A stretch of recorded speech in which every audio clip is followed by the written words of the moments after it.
Holy Whoa, shit. whoa, whoa, whoa, whoa. What's up now, Flacius? Do people even realize that their emotions will react up to 10 seconds before they have a chance to rationalize anything? Well, maybe emotions are more unconscious than subconscious. Like when you burnt your finger on the stove this morning? Oh, and not an internal, possibly psychotic dialogue like I'm having with you, Fear? Hey, you're the one that said it, psycho. Welcome to the first episode of Assume I Know Nothing, an academic editorial where Fear and I emotionally explore, but also rationally react to triggered emotions and, well, reactions. I like how you consider your lack of understanding academic. Right? I'm fallacious, and that adorable guy over there, roasting me, is Fear. Dude, you're almost 40 and you still have a teddy bear. Is this a bit? You're less of a bit and more of a physical representation of when I learned to live with you rather than without you. Sure. But why do you need a constant reminder of all the times that you failed? Well, without you, Fear, I might have forgotten who others always wanted me to be while failing to be who I wanted to be. So you're not afraid to tell them that you're a failure, but you are afraid to tell them your real name? It's kind of a play on words because honestly, I think names are trivial. So why did you name me Fear and not something more clever? Because I love the irony of hope and fear being basically the same thing. But people are more comfortable loving hope rather than loving fear. Yeah, and the people who love me don't really know who I am. They just know what I can do. I'm sorry, fear. Another reason why I think I'm a failure is because I've nearly died Ish.8 times. And I've been making sure he remembers every time, too. I've drowned most of my life away with alcohol, trying to silence fear. Your closet was really dark, but I could hear everything. And I mean everything. I adopted about 12 years of partial amnesia from one near death experience. Because trauma is so much easier to remember. I've ruined all my favorite relationships. Because you know it hurts to be happy. And during that whole time, I felt like I was failing to be who I wanted to be. Come on, Felicius.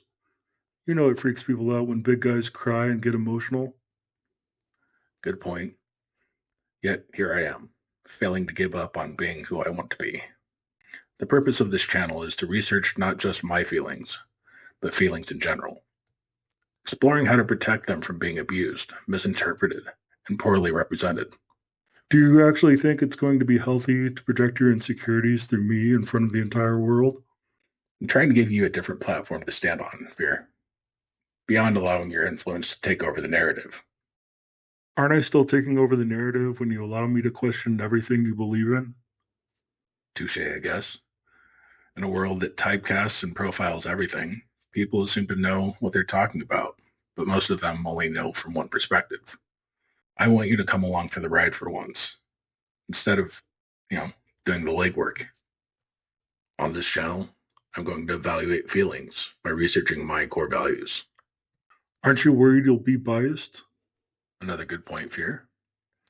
So I guess I'll have to write down and reference the biases of my core values before I question them. I just think it's way too easy to feel good about something and never want to question why. Wait, you're not going to ruin our appreciation for loud, abrasive music, are you? I think I'll actually fortify why we like listening to it so much by researching what it means to embrace the feelings we've built around feminism To start, you have always put women on a pedestal. or individuality You have always been a contrarian, and, I guess, dissent. and you just don't like it when other people tell you what to do. True. Ask any one of my teachers, and you'll learn very quickly that I never like to do homework. But I think the idea of researching things that I care about might actually make the homework pill a little easier to swallow. Whatever happened to the foreplay of research anyway? Too many people think they can get straight to business, leaving one side feeling completely left out. You're just full of tangential insight, Fear. And I think we cut out the foreplay because we have the option to worry about too much. Why do people actually think that they can address everything, everywhere, all at once? Did they actually see the movie? Such a good movie. I'm going to rotate through the research of my core values weekly, starting with feminism and women's rights. You would, Mama's boy. I eventually want to stream while I research. And if you guys have any ideas or criticisms, just assume I know nothing and that I don't know what I'm talking about. I truly want your authentic criticism, Even the trolls? especially the troll sphere. On a side note, if you guys ever need anyone to talk to or just an ear, I can be either and both. Just hit me up here, Twitter, Instagram, or Discord, and we'll open up a constructive dialogue, with or without an audience. Always remember, be smarter than your brain. And react responsibly.